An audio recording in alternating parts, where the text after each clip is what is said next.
Welcome to The Explainer. So, what if turning on your lights was a total gamble? Today, we're diving into the story of Cape Town, a major city that's not just dealing with a power crisis, it's literally rewriting the playbook on how to survive one.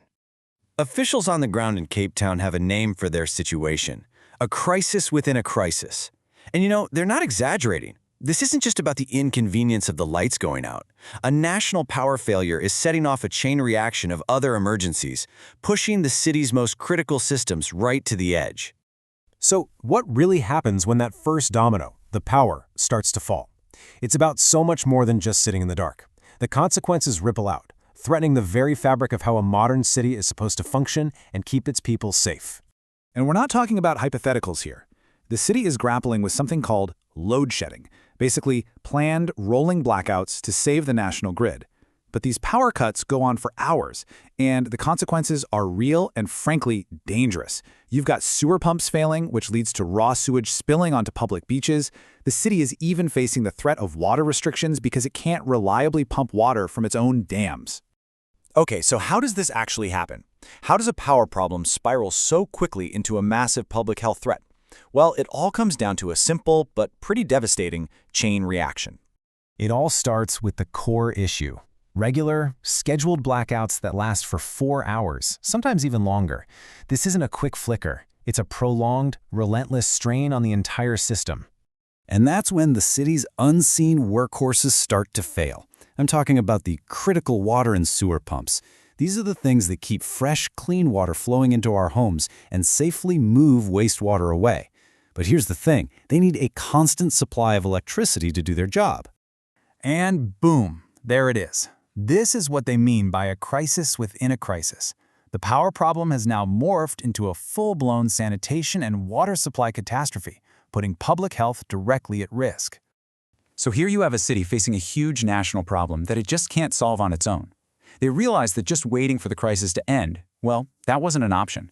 So what did they do? They had to pivot, and they came up with a completely new game plan.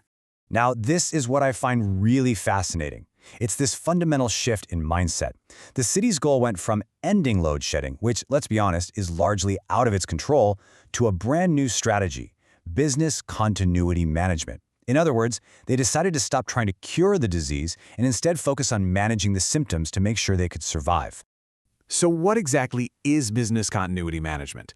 You can basically think of it as a master plan for the worst-case scenario.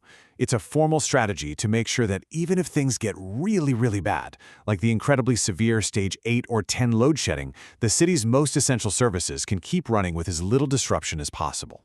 And this isn't just some vague idea floating around City Hall. This is a massive, city-wide mobilization. Just think about the logistics. Every single city department, from water to sanitation to transport, now has to create a detailed survival plan. They have to get super specific. How much will it cost? What trade-offs do we have to make? And the bottom line is, they have to prove they can keep basic services running no matter how bad the blackouts get. Okay, so you have this big, ambitious plan, but a plan is only as good as its results, right? So how does the city actually know if this new strategy is working? Well, they measure it, using a very specific set of performance metrics. And accountability is absolutely key here. So, get this. While they can't control the planned blackouts, the city's energy department is aiming for a 100% success rate when it comes to fixing unplanned outages, things like equipment failures. They're basically grading themselves on fixing what they can control. This table gives us a little peek behind the curtain at their internal scorecard. And look at what they're tracking. It's not just their own repair times or how much they're spending on maintenance. They're also monitoring the growth of private solar panels on people's homes. Now, why would they do that? Because it shows them how much resilience is being built from the ground up by the citizens themselves. It's a really smart, data-driven way to manage the chaos. But of course, this crisis isn't just about infrastructure and data points on a scorecard.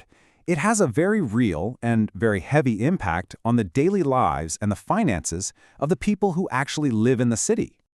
For so many families, the rising cost of electricity is a huge source of financial stress. And when you combine that with high unemployment rates, you get a perfect storm where more and more people are struggling just to pay for basic services, including that very same electricity. Now, to try and relieve some of that pressure, the city does offer a lifeline program called Free Basic Electricity for its most vulnerable residents.